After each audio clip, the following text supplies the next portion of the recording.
key skills around carrying out and undertaking an effective appraisal.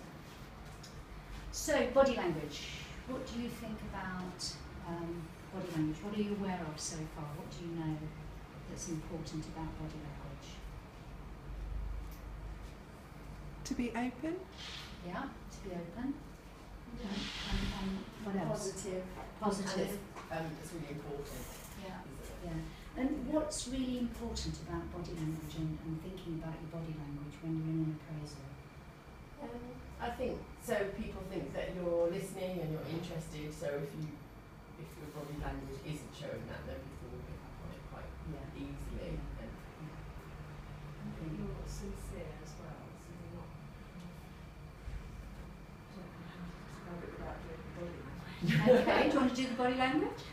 Yeah, that kind of like nod of the head and the hands, and it's all being a bit sort of forced and maybe patronising. Yeah. Okay. So just being really yourself in there and being genuine. Yeah. Yeah. Because we know that body language, we do pick it up.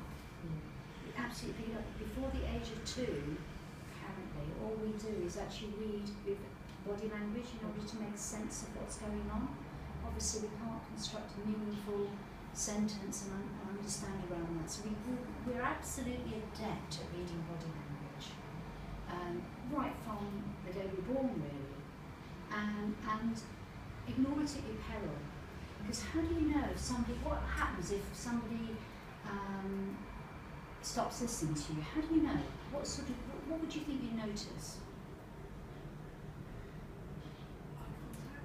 Yeah, lost eye contact, yeah. What else? Slumped, yeah.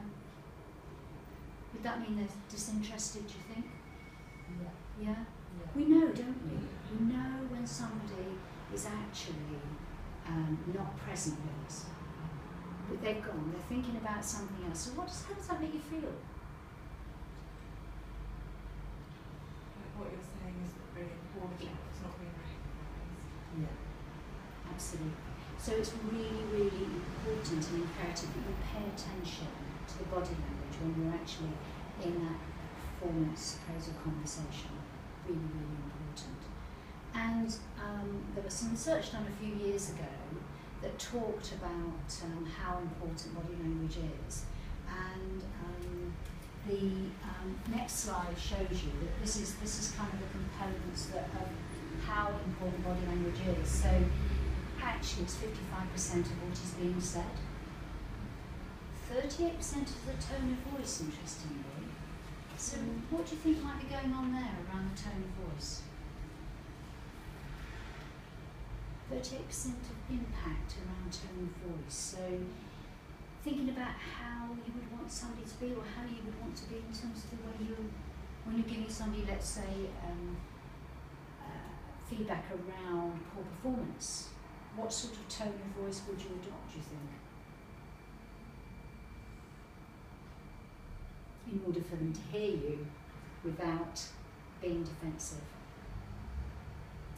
It's really difficult.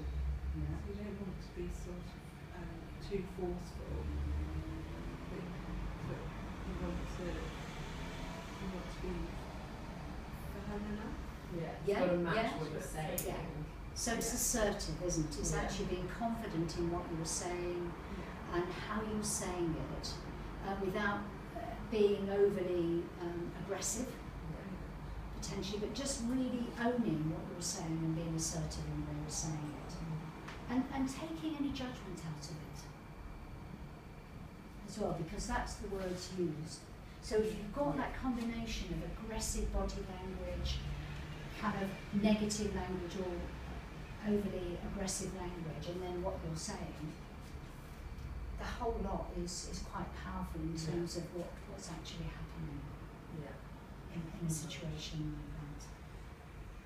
So very much thinking about your body language, open body language, relaxed, feeling very comfortable with what you're going to say, yeah, and then thinking about tone of voice. Is it regular?